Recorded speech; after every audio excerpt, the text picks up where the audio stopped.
Connaissez-vous les 3 sœurs au jardin?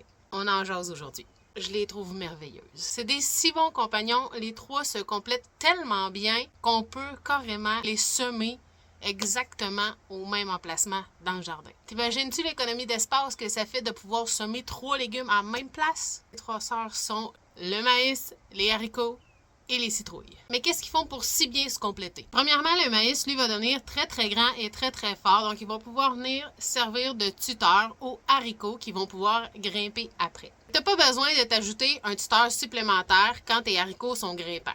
Les haricots, eux autres, j'en ai déjà parlé ici, ils sont merveilleux. Ils sont capables de créer de l'engrais. Ils vont être capables de capter l'azote qui est dans l'air pour l'envoyer dans le sol. L'azote, c'est un des éléments essentiels pour que les légumes puissent bien pousser. C'est d'ailleurs un des éléments qui va se retrouver dans les engrais qu'on va acheter pour pouvoir en ajouter au jardin. Pour vrai, c'est merveilleux. Puis la citrouille, elle, ce qu'elle va faire, on sait comment ça pousse, les plantes de citrouille, donc les feuilles vont finir par ramper à terre, ça va remplir toute la parcelle, ça va venir agir comme un couvre-sol. Donc ça va empêcher la mauvaise herbe de pousser, puis ça va aussi garder ton sol humide plus longtemps.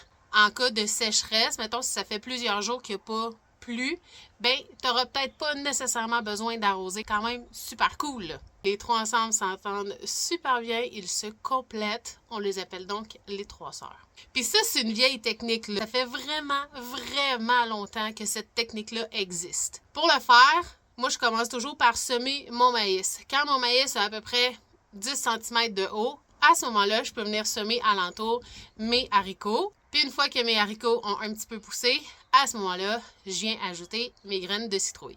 Assure-toi, par exemple, de prendre des haricots qui sont grimpants parce que je l'ai déjà essayé avec des haricots nains. C'est sûr que ça fonctionne, mais le maïs ne vient pas servir de tuteur, puis ça complique un petit peu les choses pour la récolte des petites fèves quand il faut que tu fouilles un peu dans les feuilles de citrouille. C'est vraiment une technique connue en permaculture. J'adore partager ce truc-là. Si ça fait longtemps que vous me suivez, vous m'avez sûrement déjà entendu en parler. Et j'en parle même un petit peu dans la formation sur le jardinage que je donne présentement. Si vous avez envie d'apprendre d'autres trucs autant pertinents, rendez-vous sur le site de l'assiettepacifique.ca comme d'habitude pour réserver votre place à une formation. Puis il y en a d'autres qui s'en viennent, c'est ça qui est cool! C'est tout! Ok, bye!